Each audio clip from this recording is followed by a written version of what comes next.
नमस्कार, मैं Harikishan Meena, assistant professor physics, government girls college Khirwada. Electronics के ई लेक्चर में आपका स्वागत है। इस लेक्चर में हम लोग पढ़ेंगे पुनर्निवेश का सिद्धांत।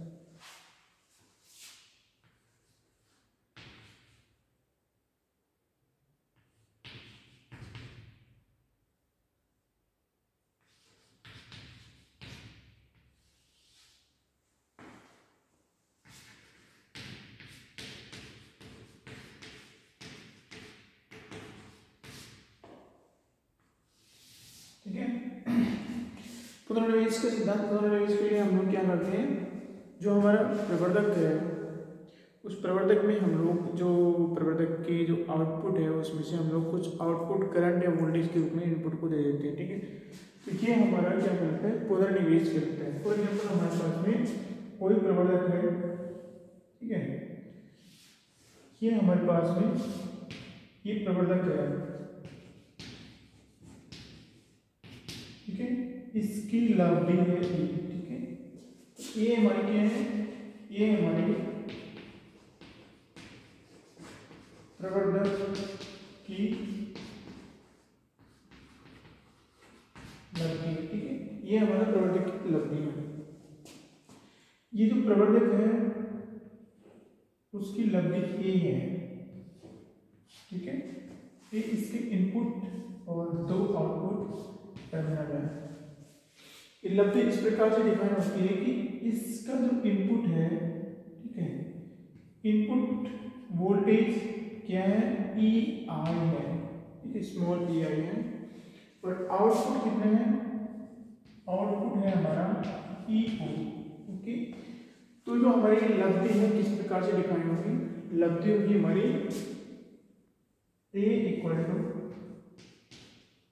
ई O divide by E R, या हम लोग इसको लिख सकते हैं कि हमारी E O equal to A time E I होगी, E O equal to A time E I. तो ये हमारा प्रवर्धक हो गया। अब हम लोग क्या करते हैं कि हमारा जो प्रवर्धक है, ठीक है, प्रवर्धक है उसमें से हम लोग जो आउटपुट वोल्टेज है, ठीक है, आउटपुट वोल्टेज है, इसमें से कुछ वोल्टेज हम लोग कुछ भाग इनपुट में हम लोग क्या कर देते हैं, पुनर्निवेश कर देते हैं। ठीक है, इस पुनर्निवेश परपथ की सहायता से हम लोग पुनर्निवेश कर देते हैं। इस प्रकार से पुनर्निवेश करते हैं कि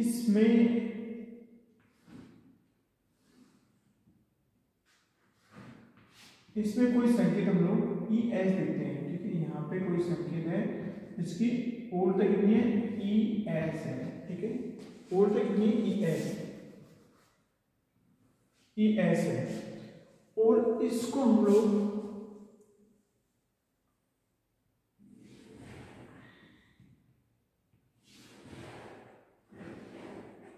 इसमें यहाँ पे ये होगा, ठीक है, और ये पुनर्निवेश जो हमारा सर्किट है उसमें बीटा है हमारा पुनर्निवेश अनुपात है, ठीक है, बीटा क्या है, पुनर्निवेश अनुपात, बीटा क्या है हमारा, बीटा है हमारा पुनर्निवेश अनुपात, ठीक है।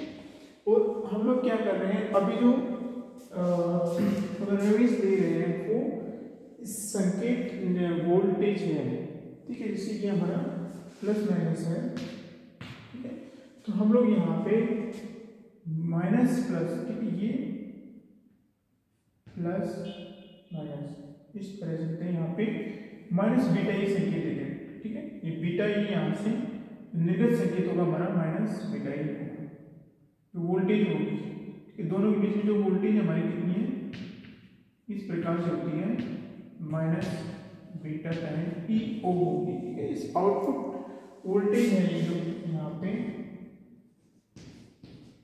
ई ओ, ठीक है।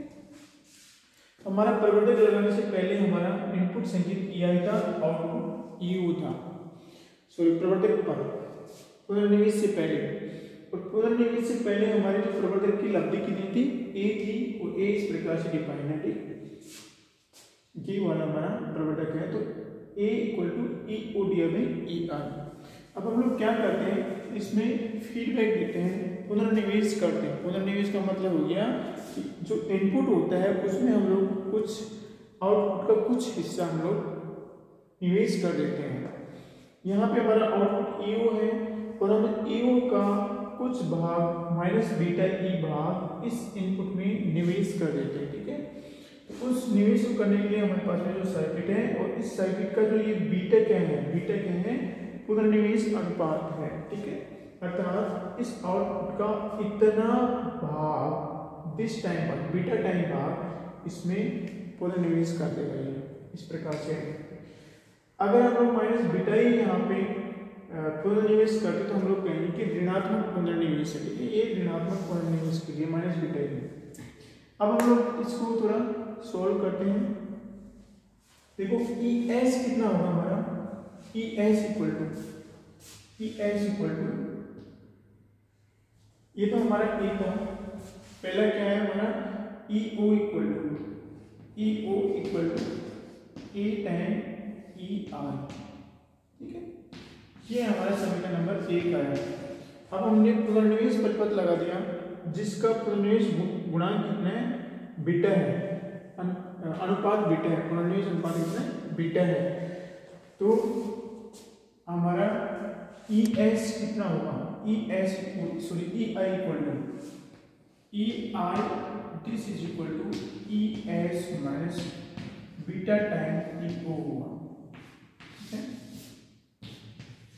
ये हम इसको सोल्व करने के लिए कर रहे हैं कि इनपुट संकेत ES इस प्रकार दे कि अगर हम लोग पुनर्निवेश पुनर्निवेश अनुपात बीटा से हम लोग इसका आउटपुट का पुनर्निवेश करें, और इस प्रकार से EI हमें प्राप्त हो, ठीक है। तो ES में हम लोग -βEO ऐड करने के पश्चात हमको क्या प्राप्त होगा, EI प्राप्त होगा, ठीक है। अब हम लोग दोनों समीकरणों को सोल्व करते हैं, समीकरण 1 और समीकरण 2 को। समीकरण 1 से हम लोग क्या करेंगे, समीकरण 1 से हम लोग EO का मान समीकरण 2 में रखेंगे, ठीक है। समीकरण 1 से हम लोग EO का मान समीकरण 2 में रखते हैं। हम लोग क्या करते हैं, दोनों समीकरणों में से हमारे पास में AI, EO और ES, ठीक है। और हमारे पास समीकरण कितने हैं, हमारे पास समीकरण 2 है, तो हम लोग 2 ही वेरिएबल रखते हैं यहाँ पे अननोन। तो हम लोग क्या करेंगे, हमारे पास दोनों में कॉमन क्या है, ES है, उसको हम लोग विलुप्त करते हैं। विलुप्त करने के लिए क्या करेंगे, EI का मान यहाँ से समीकरण 1 में रखेंगे, ठीक है। देखो EO इक्वल टू A और EI का मान कितना है, ES minus beta EO, okay. फिर हम लोग इसको अगर इसे मल्टीप्लाई कर दे आगे तो हमारा आ जाएगा A time ES minus B time EO, okay. यहाँ पे EO है और यहाँ पे EO है, तो इसको हम लोग क्या करेंगे, लेफ्ट साइड लेके आते हैं, तो EO plus ABEO this is equal to AES, okay. यहाँ से लोग EO कॉमन ले लेते हैं, तो EO is equal to 1 plus AB this is equal to A time ES, okay. हम लोग यहाँ पे EO डिवाइड बाई ES कर लेते हैं, EO divide by ES this is equal to EO divide by ES क्या होगा, this divide by this, A divide by 1 plus A beta, ठीक है।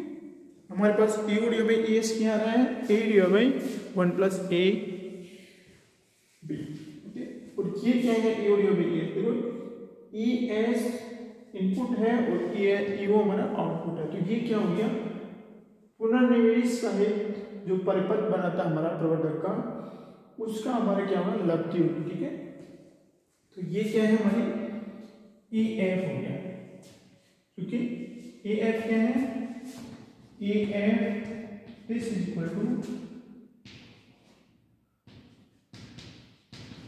पुनर्निवेश युक्त प्रवर्धक की लब्धि है। तो ए हमारा पुनर्निवेश युक्त प्रवर्धक की लब्धि है, और ए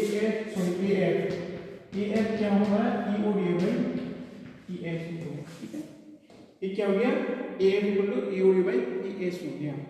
तो हम लोग यहाँ पे क्या लिख सकते हैं, यहाँ पे लिख सकते हैं कि हमारा जो ए एफ होगा वो होगा ए अपॉन 1 प्लस ए।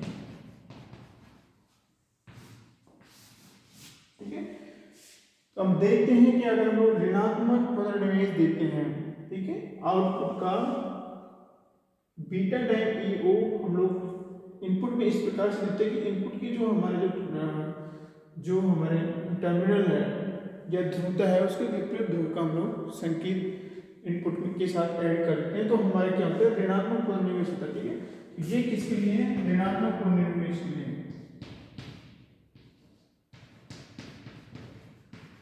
ऋणात्मक पुनर्निवेश।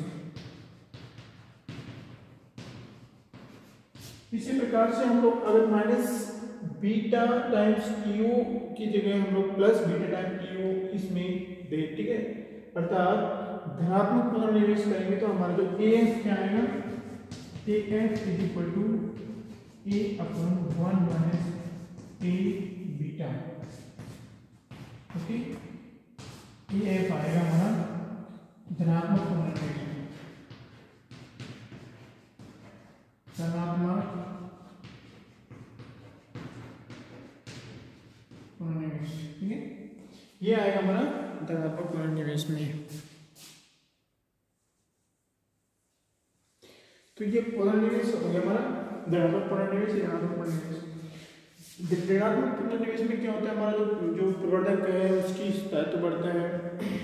ओके, और शोर में कमी होती है, और इसकी वजह से जो डिस्टोर्शन होता है वो कम से कम होता है। ठीक है, उसके विपरीत अगर हम लोग धनात्मक पुनर्निवेश की बात करें तो यहाँ पे जैसे ए बी का मान अगर बढ़ता है, 1 माइनस ए बी का मान 0 हो जाए। ठीक है, उस स्थिति में क्या होगा, अगर 1 माइनस ए बी का मान 0 हो जाए तो उस स्थिति में हमारा ए एफ क्या होगा, ए एफ हमारा इनफाइनाइट होगा, अर्थात हमारा प्रवर्धक बिना निवेशी संकेत के ही हमारा निर्गत संकेत आउटपुट संकेत देता रहेगा। और ऐसी स्थिति आती है हमारी दोलित्र के अंदर आती है। और यहाँ इसके अलावा हम लोग देखते हैं कि जो हमारा पुनर्निवेश है उसको हम लोग किस में निरूपित करते हैं, हम लोग उसको डेसिबल में भी निरूपित करते हैं। डेसिबल में किस प्रकार से निरूपित करते हैं अभी बताते हैं हम लोग।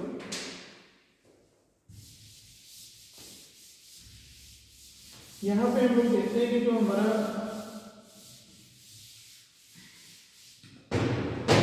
ए एफ है उसको हम लोग क्या कहेंगे, क्लोज लूप गेन कहेंगे, क्योंकि जो ए एफ है वो एक तरह से इस परिपथ को बंद करने के पश्चात प्राप्त होता है, तो इसको हम लोग बंद परिपथ का लब्धि कहेंगे। ठीक है, और जो हमारा ए बी है उस ए बी को क्या कहेंगे, हम लोग ए बी को कहेंगे, ये तो हमारा क्या था, इस प्रवर्धक की लब्धि थी।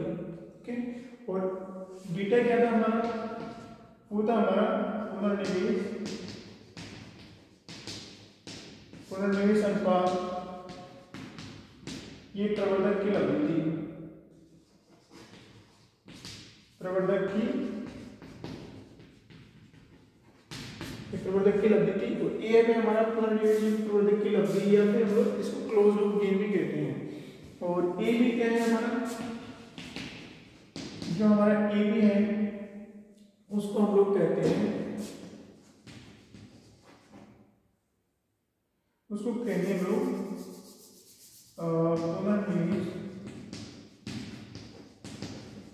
पुनर्निवेश गुणांक कहते हैं इसको हम लोग। ठीक है, बहुत इंपॉर्टेंट है। और उसके अलावा हमारा 1 प्लस माइनस ए बीटा आएगा। ठीक है, 1 प्लस माइनस ए बीटा आएगा, उसको कहेंगे लोग लूप गेन कहते हैं इसको, ठीक है, लूप लब्धि कहेंगे उसको, हम लोग लूप लब्धि कहते हैं। तो हमारा जो फीडबैक एम्पलीफायर, ये फीडबैक एम्पलीफायर है, ठीक है, पुनर्निवेश का सिद्धांत फीडबैक एम्पलीफायर का जो सिद्धांत है। और यहाँ पे हमारा जो पुनर्निवेश परिपथ है उसका जो लब्धि है ए एफ, या उसको हम लोग किस प्रकार से निरूपित करेंगे, उसको हम लोग निरूपित करेंगे N is equal to 10 time लो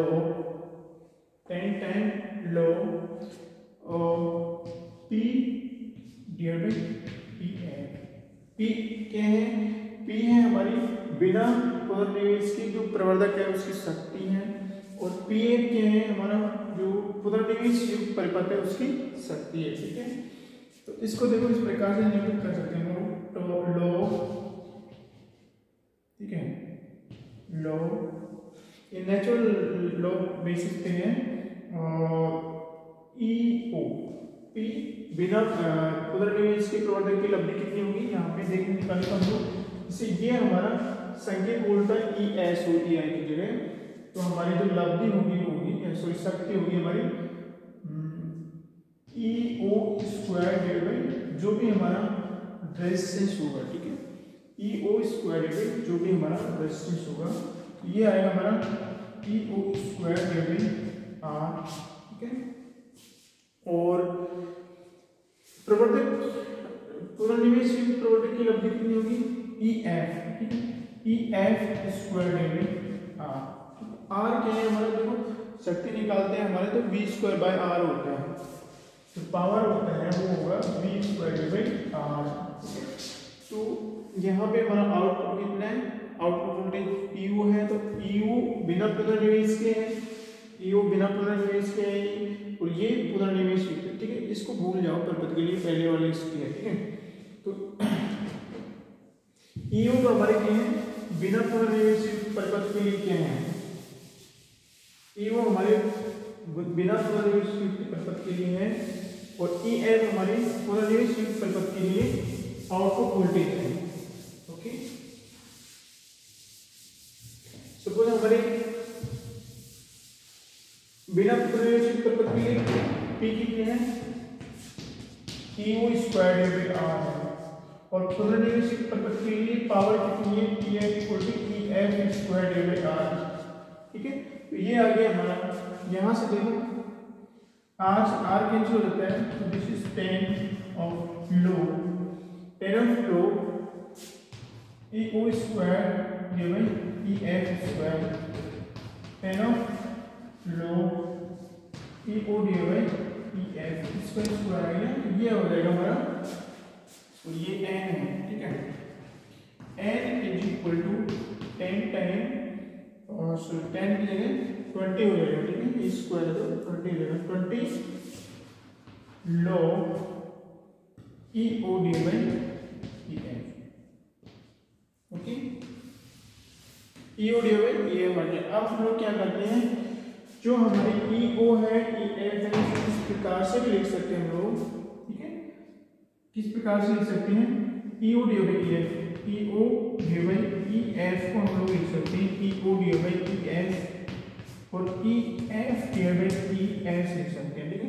ये निवेशी संकेत है, और ये E O divide by E S क्या है, E O divide by E S से कि बिना प्रवर्धक